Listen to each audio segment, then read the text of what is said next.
Welcome back to Nick Lenz's Comic Corner Classics, that's known classics.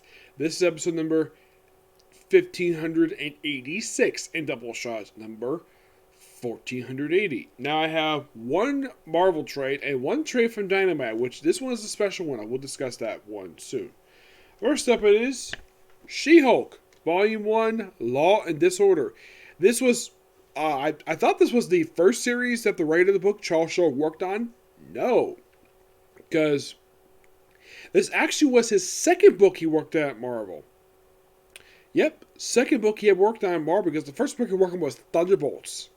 Yes, he did a run for when Red Hulk was working on the team. Yeah, when he was leading the roster. He came with issue 12, and I thought he left with issue 30, but he actually left with issue 26. He actually stayed a pretty good period of time. So, while looking at the release date for this, he did this like right after he wrapped up that particular book. Now, this is the first two trades that collect the series. And pretty much, it had mostly the same artist throughout all 12 issues. This is, of course, the first trade for it. But there were a couple issues where they replaced it with a really bad artist. Oh my gosh. Now, nothing against the artist. Ron Wimberly. Nothing against this person. Now, this book is simply put this. This is also, at the time this book came out, this is the first new She-Hulk book released in, you're not going to believe this. This came out in 2014. The last She-Hulk book ended in 2008. Yes, it ended right after Secret Invasion, believe it or not. Yes, this was the first book in 6 years that had been released for She-Hulk. Yep, first book in 6 years. And one thing, now this book does not have some of the stuff She-Hulk is known for doing. Like, there's no fourth wall break in this book, so you're not gonna get that. But one thing I do appreciate that Charles Shaw does keep from the previous runs is the humor. Yeah, he keeps the humor, which I think that's great. So the book starts out basically with She-Hulk working at this firm, and because of the fact she's treated so well, she thinks she can get a raise. Talks to her bosses. Nope, we're not gonna give you a raise. We only hired you because you're hot. That's literally what they're gonna say. How do we get you good looks? And then she's like, screw this, I quit. And then here's like, oh, where did you say this table's from? From Manjapur. I've heard some other craftsmen, and she just uses her finger and breaks the table in half. Right in front of her former bosses. So, she ends up taking the case and ends up suing somebody she knows. Tony Stark. Here's a fun fact for you. Not the first time Tony Stark has appeared in the She-Hulk comic book. Nope. You see, now from what I remember, I don't think he appeared in the previous two She-Hulk books. Not that I think he may have, but not to this extent. The last time I could think of he appeared in the She-Hulk book was back in the 80s when it was Savage She-Hulk. I know that because I've read the essential Savage She-Hulk, which is a good book. I will talk about more about She-Hulk in a comic book history. And of course, I'll also talk about Charles Shaw himself. Because, man, this guy's got like a humongous resume of like really good books the guy has done. So, she basically deals with a lawsuit with him. And, by the way, she's based in New York in these issues. If you're curious about the Savage She-Hulk series and where she was based out in California. And you think, that's kind of weird, given the fact that people think of She-Hulk. People think of her based in New York. That's indeed true. That was not the case until after the conclusion of the original She-Hulk series back in the 80s, the Savage She-Hulk, where she actually didn't wear her traditional attire that she's known for wearing. No, that came later. Her outfit was simply torn clothes. Well, basically, it was a torn dress. Now, I should point out, though, now, here's the thing about this book. Jennifer Walters never goes back to a human form in any of the issues. In the 12 issues of this run, she's permanently in the She-Hulk form. Never at any point in any of these issues does she go back to being regular Jen Walters.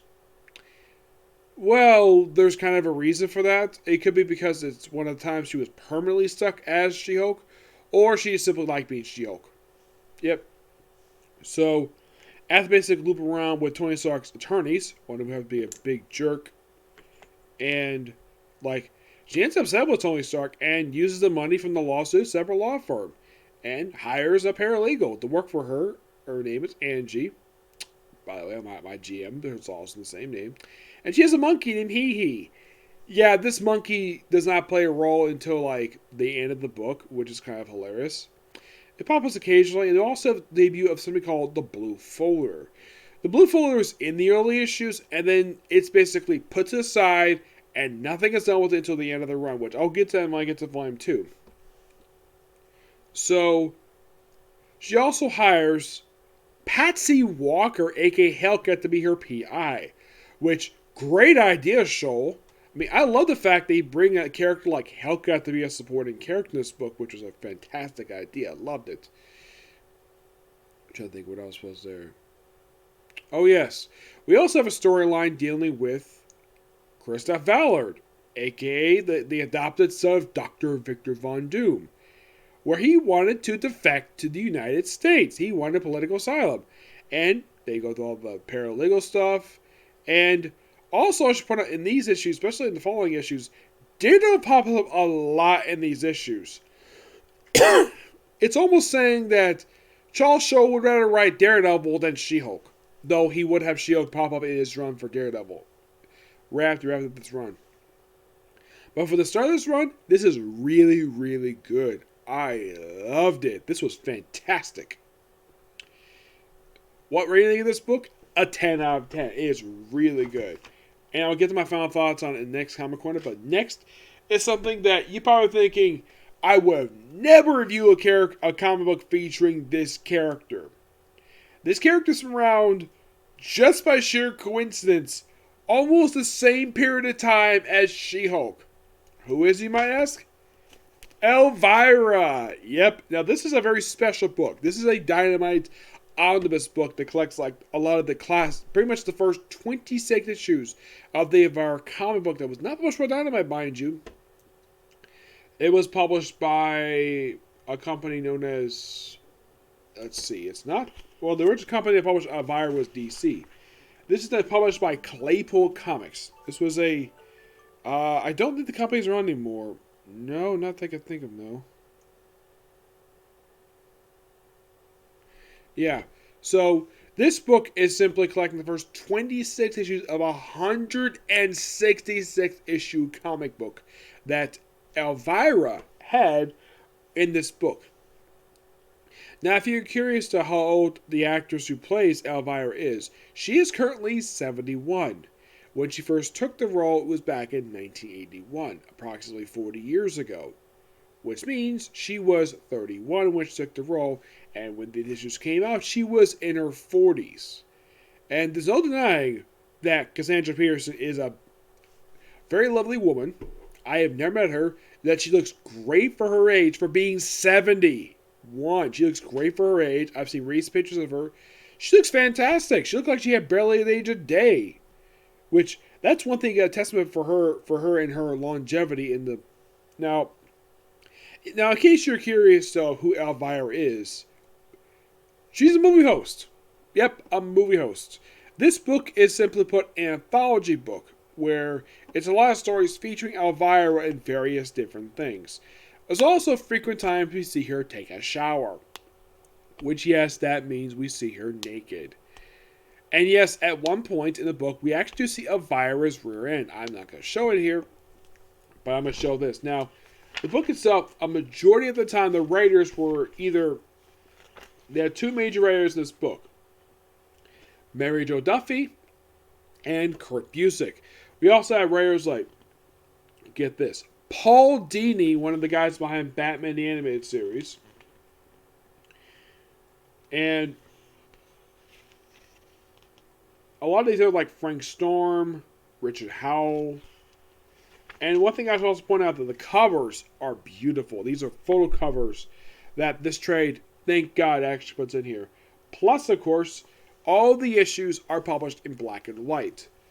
Now, you're probably thinking, did the company afford colorist? No, it probably was their choice. Now, when I got this book, I also got this pen.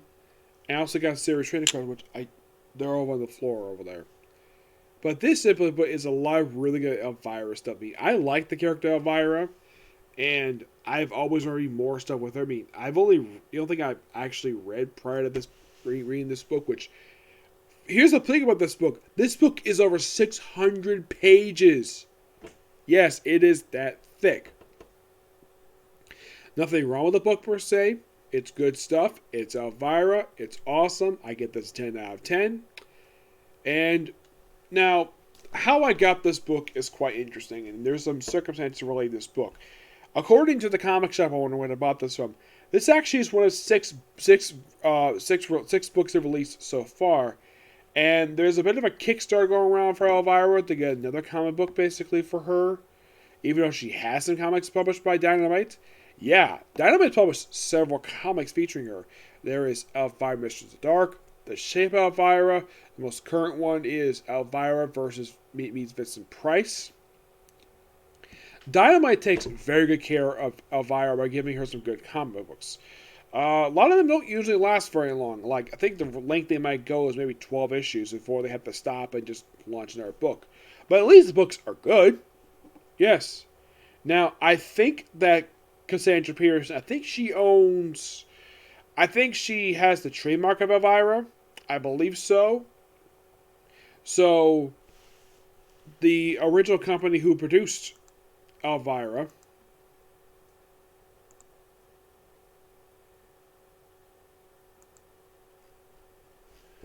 let's see.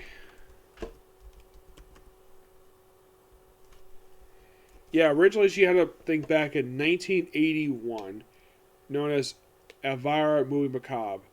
And this was pretty much presented and starring her, Cassandra Pearson. Who was the company who made this particular thing?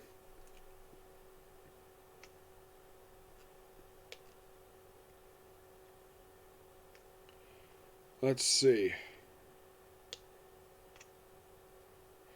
It's not listed who the production company was, but I personally haven't watched the stuff they have on there yet, but I'm curious though.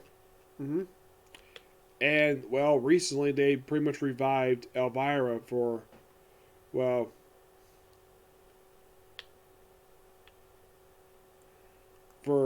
very, very, very special.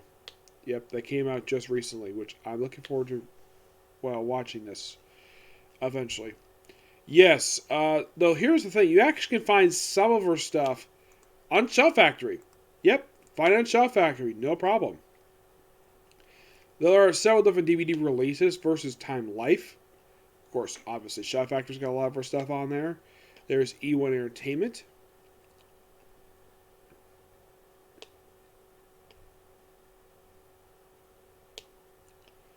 Yeah, she's just a really good movie host, and she's just known for her sex appeal. That's what Elvira is known for.